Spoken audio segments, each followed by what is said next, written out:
Why do you always irritate me like that? I never meant to. I've had enough of being bossed around by you. Just disappear." With a condescending expression, my mother-in-law uttered those words.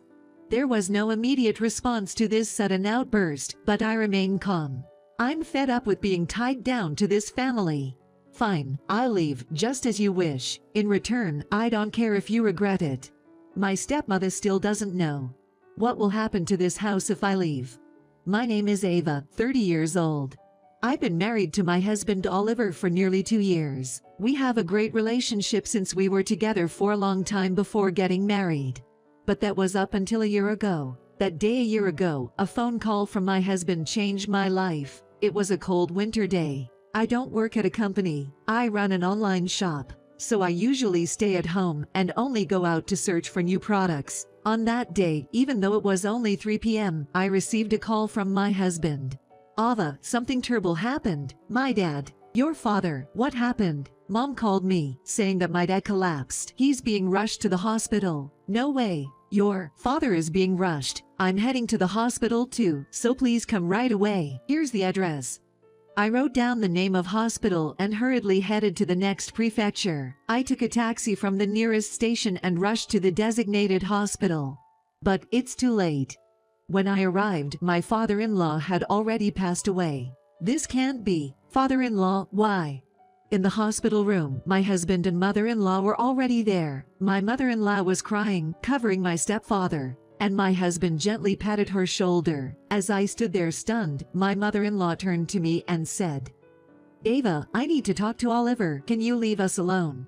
"Huh? Oh, okay, I understand. I'll go outside then." "Yes, that would be helpful." Following her instructions, I quietly left the hospital room. About 10 minutes later, Oliver arrived, and we decided to go home for now. On the way home, memories with my father-in-law come back, and my tears suddenly burst. Not being able to see him before he passed away intensified my regret now. A few days later, the wake and funeral were held, and we bid farewell to my father-in-law. That night, after the funeral, my husband dropped a bombshell. "By the way, I didn't mention it before, but we're moving at the end of this month." "Moving? What are you saying all of a sudden?" "Sorry for suddenness, but it's already decided." He took a beer out of the fridge and started chugging it down. I momentarily froze, unable to comprehend the situation, but quickly regained my sanity. "Moving? What does that mean? I haven't heard a single word about this. And by the end of this month? Isn't it too sudden?" My husband still hasn't mentioned the most crucial thing. I asked him the thing that concerns me the most. "Hey, where are we moving to?" "Huh? It's my parents' house." "What? Your parents' house? Why?" "Well, isn't it obvious? It's because my mom will be alone." "You mean, your mother?" "Could it be related to the conversation she had at the hospital the other day?" "Oh, right. My mom asked me to live with her because she felt lonely being alone." "And you agreed just because she asked?" "Yeah, why?"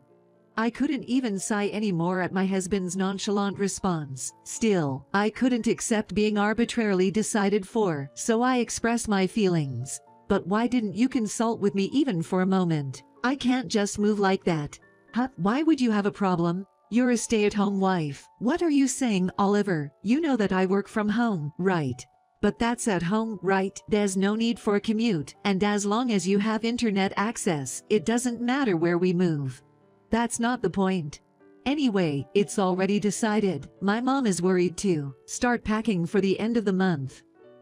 With those words, my husband turned on the TV, intentionally increasing the volume to drown out my voice. His behavior infuriated me, and I went to bed without saying a word. From the next day onwards, my husband started saying this almost every day. "Make sure you pack in time. Put my things in clearly labeled boxes. Since you're always at home, you should have plenty of time, right?" And so on. Certainly, it might be easier than working as a regular office employee, but recently, my work has been busy, and with the increase in sales, there are more inquiries. Since I handle everything on my own, it inevitably takes up a lot of time. However, no matter how much I explain, my husband doesn't seem to understand. In the end, I had to sacrifice my sleep time and juggle work and packing at the same time. As scheduled, we will move at the end of the month, and life at my in-laws' house begin. It was far more grueling and mentally exhausting than I had imagined. I'm basically responsible for all the household chores. Even when I suggested sharing the responsibilities, it was never accepted. On top of that, my husband and his mother blaming me together. Ava, since you're at home, you should be the one doing the housework. That's right, Ava. After all, you are the wife of the Santos family. But I also have work. You're just tinkering with the computer, right? You have plenty of free time, so manage it well. Or is it taking you so long to do a single household task? And no, it's not like that. Then you should be able to do it, right? Make sure you don't inconvenience my mother. I do it properly as the Santos family's wife. This is such. Since then, the amount of time I can work has drastically decreased. If I don't finish my chores, my mother-in-law comes into my room to complain without any mercy. She walks in without knocking, doesn't even try to hide her grim face, and starts to lecture me. Hey, Ava, the laundry isn't finished yet. Huh? No, I just finished hanging it all up. It's not done. The towel I just put in the laundry is still in the basket. It's that, you put it out after I turned the washing machine, right? I will wash that towel tomorrow. Don't talk back to me. Just do as I say. My mother-in-law's eyes changed color as she yelled at me. Once this happens, her tirade continues until I do as she says. With no other choice, I interrupted my work and started the washer again. Just for one little towel. After months of such days, even I was nearing my breaking point. One day, I consulted my husband about my mother-in-law after he came home from work. Just before bedtime, I casually broached the subject to my husband, who was already in bed. You know, Oliver, I have a favor to ask. A favor? What's that? Can you tell your mom not to come into my room when I'm working? She comes in every day without even knocking. It's hard to concentrate on my work. Why are you telling me that? Why don't you just tell her yourself? I've told her so many times. But she won't listen to me. My husband let out a big sigh and replied in a languid voice, Look, do you know why my mom comes to your room? What? Because you're doing something that annoys her. You're slacking off on your house chores, aren't you? That's why this is happening, right? Wait a minute, I'm not slacking off. I heard it from my mom. You forgot to wash the towel the other day, didn't you? And the food you cook doesn't taste the way she wants it. Why can't you just get it right? Oliver. My husband, who was supposed to be my only ally, was completely siding with my mother-in-law. Faced with this harsh reality, I couldn't find the words to respond. Why, Oliver? Why won't you help me when you see how much trouble I'm having with your mom? The only one who can do anything about this situation is you, Oliver. After I talked to my husband, my mother-in-law's attitude toward me only got worse. Perhaps Oliver's work stress increased too, because he was always in a bad mood at home. He showed a smile when he talked to his mom, but his attitude toward me grew colder and colder. One such day, my husband came home late from work. His face was red, and I could smell alcohol from a distance. Hey Oliver, how much have you had to drink? Shut up. I got fired from my job and I'm pissed off. What? You got fired? What happened? Like I care. They fired me over such a small mistake. Damn it. He gathered up all the alcohol in the fridge and started drinking heavily in the living room. He said, for such a small mistake, but there is no way that a mistake enough to get him fired can't be that small. But instead of reflecting on it, Oliver didn't accept any of his faults. Let's leave this aside for now and go to bed early today. As I was about to leave the living room, leaving my drunken husband behind, then, Hey! At the sound of Oliver's voice, my whole body shuddered. Double what? I asked back, and he declared, Until I find my next job, we're going to make ends meet on your income, got it? Double what? Wait a minute, I've been contributing $2,000 up until now. From next month, it's $3,000. At least we're saving on rent. That might be true, but I can't handle $3,000 all by myself. I saw your bank account. You're earning over $5,000 a month, aren't you? $3,000 should be easy. Double what? You looked without asking. We're married, so there's no problem, right? Anyway, make sure to bring $3,000 home. If you don't like it, we'll get a divorce." With a flourish, Oliver pulled out a divorce paper from his bag and threw it at me. Maybe I should have taken this step to divorce right then and there. But at that time, I didn't have the option of divorce. I was just confused by the fact that Oliver had lost his job. Plus, at Oliver's command, I was forced to keep the firing a secret from my mother-in-law. In order to avoid suspicion from her, he would put on a suit every morning and pretend to go to work. How long will this life continue? I won't even be able to save properly at this rate. The fact that I'm earning over $5,000 is only recent. Until a few months ago, I was making about $4,000, and I used to give $2,000 of that to my in-laws, leaving me with $2,000. From that, I would send $1,000 every month to my parents as a way of showing my gratitude. As a result, leaving only about $1,000. I had been hoping to expand my own shop and even have a physical store, so I was desperately saving money, however small the amount was, but this is just pointless. While hoping that Oliver would find his next job soon, I somehow endured this life. But even after more than 6 months, he hasn't found a new job yet. It seems like he started a part-time job a few months ago, but the income is only a few $100s a month. Since he spends all his earnings on himself, he's not supporting the household. And yet, my mother-in-law still verbally abuses me as usual. Combined with the stress of my husband being fired, one day I couldn't help but talk back. "Mom, if you have so many complaints, why don't you do everything yourself?" What, Ava, what kind of attitude is that towards your mother-in-law? I'm busy with work too. I'm doing the bare minimum housework, and I can't handle any more. I snapped back and suddenly came to my senses. But it seemed that I had already stepped on a landmine. My mother-in-law was fuming.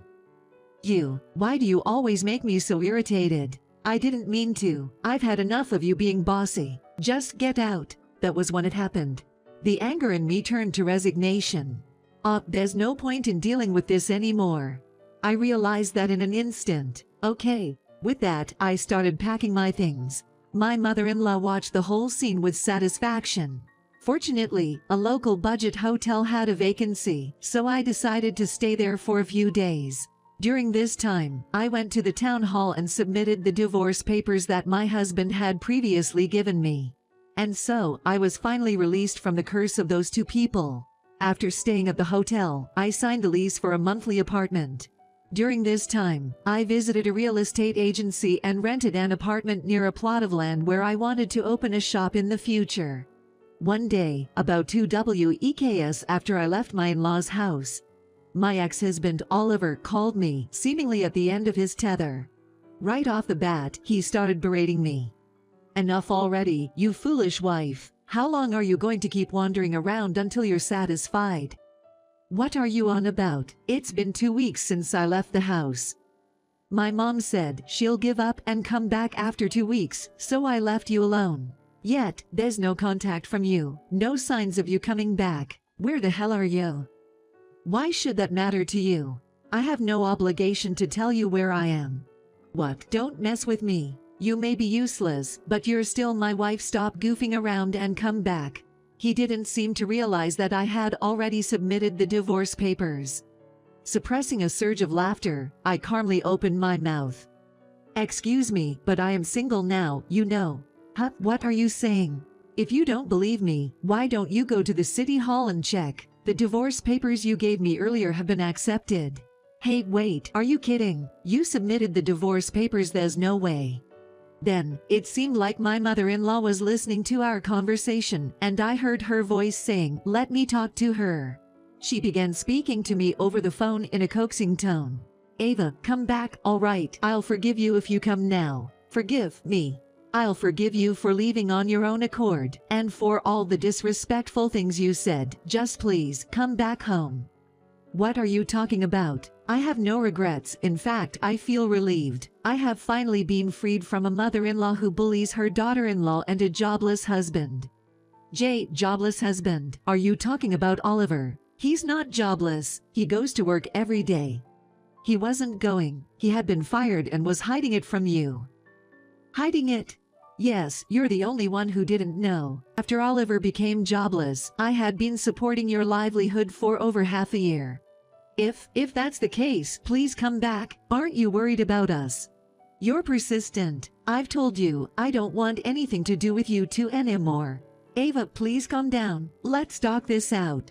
There's nothing left to talk about. Discussing with you two wouldn't solve anything. I will never forgive what you've done to me, no matter what. I'm fed up with being manipulated by you two. I deeply regret not taking this step sooner. Why don't you, as a mother, support your jobless son? Bye. Wait, Ava, please, help us. Without listening to the end, I tossed my smartphone onto the bed and pumped my fist in victory. I did it. It's finally all over. The satisfaction of venting all my resentment and anger at them, hearing their cries of distress. Seeing them realize how important I was to them, desperately clinging on to me. Some might say I'm mean, but it's a fact that it satisfied my thirst for revenge. Now, I can move forward without any regrets. As I expected, they seem to have suffered a miserable fate afterward. The mother-in-law blamed Oliver for getting fired, and Oliver blamed his mother for pushing me away, which led to a massive argument. From my perspective, both are to blame. Eventually, Oliver left home and got a job at a low-paying factory where he could live in. The mother-in-law was forced to live a meager life on Social Security, and their lives changed completely. What kept them together was merely money and a stable lifestyle. Probably, they will never reconcile in the future. As for me, I'm preparing to open a physical store. The location is small, but I'm just a step away from opening the kind of boutique I have always dreamed of.